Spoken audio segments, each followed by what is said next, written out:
On March 5th, Chinese Premier Li Qiang said in the government work report that China stands ready to work with the international community to promote an equal and orderly multipolar world, inclusive economic globalization, and a shared future for humanity. These issues continue to draw global attention to China's development. Kenya Broadcasting Corporation, for example, has long featured stories from Biegon News, helping African audiences gain a better understanding of China while also deepening their awareness of Chongqing. In our interview, Eric Biegon, news editor at KBC Digital, shared his first-hand observations as a frontline journalist. Kenya Broadcasting Corporation is the only public broadcaster, the only national broadcaster here in Kenya. And so our mandate really is far much different, from other media institutions in Kenya. And our role and our mandate is very clear that you need to educate, you need to entertain, and you inform. We need to really expand the horizons of our people in terms of giving them more information about what is happening in the world around them.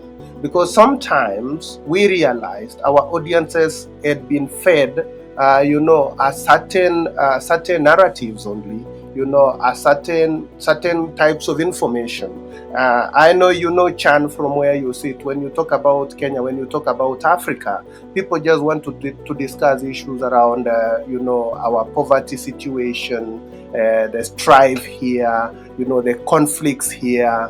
But we also want to develop. We just don't want to concentrate on that. We need to show a complete perspective, because then that is one of our editorial guidelines. We need fairness, we need balance, we need to avoid bias. And we are happy to see that there is also that collaboration that is coming in the area of media and journalism, where we are able to pick stories from these other platforms, and we are happy when we see a Chinese media house, for instance, picking a story from our platform or from another local media outlet here, just to inform, the readers in China.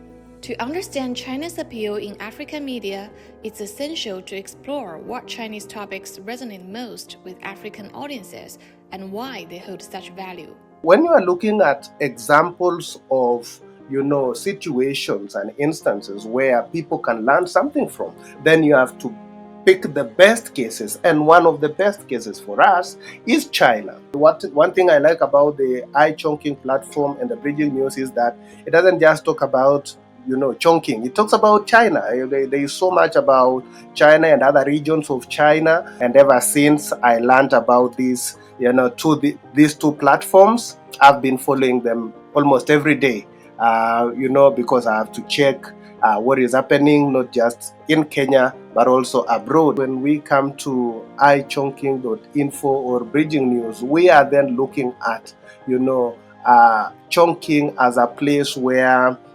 innovations really is at the highest, it's at its peak.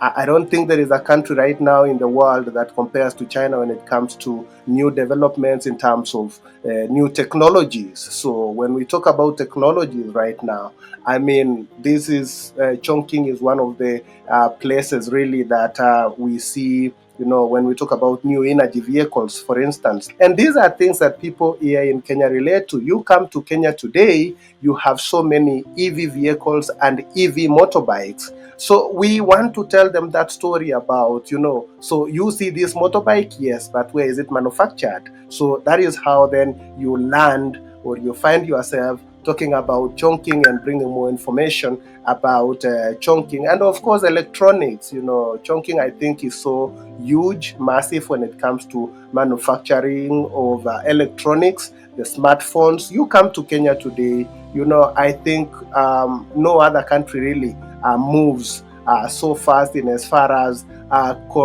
consumption of these electronics is concerned in this part of the world. So those are some of the themes we are looking at, developments in the area of technology.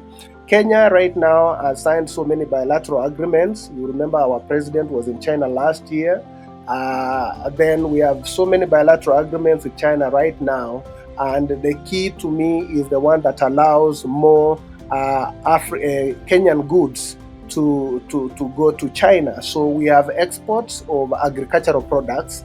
The one that I will point to here is the avocado, which is really highly perishable and needs to be moved so fast. So with the opening up and with the launch of Air, Belt and Road, then you ensure that some of the perishable goods really that you need to move from Kenya to China are able to move so fast. So in terms of cargo, in terms of logistics, the increase in flights and the removal of so many bottlenecks in that regard, because then it's supposed to facilitate then trade between Kenya and China. And of course, Chongqing will play a role here because then, it is also a business hub, it's an industrial hub, and, moving goods from Chongqing all the way to Kenya. I know there are a number of Chongqing companies that are operating here in Kenya. I think it comes with so many advantages, and for me, I'm happy to see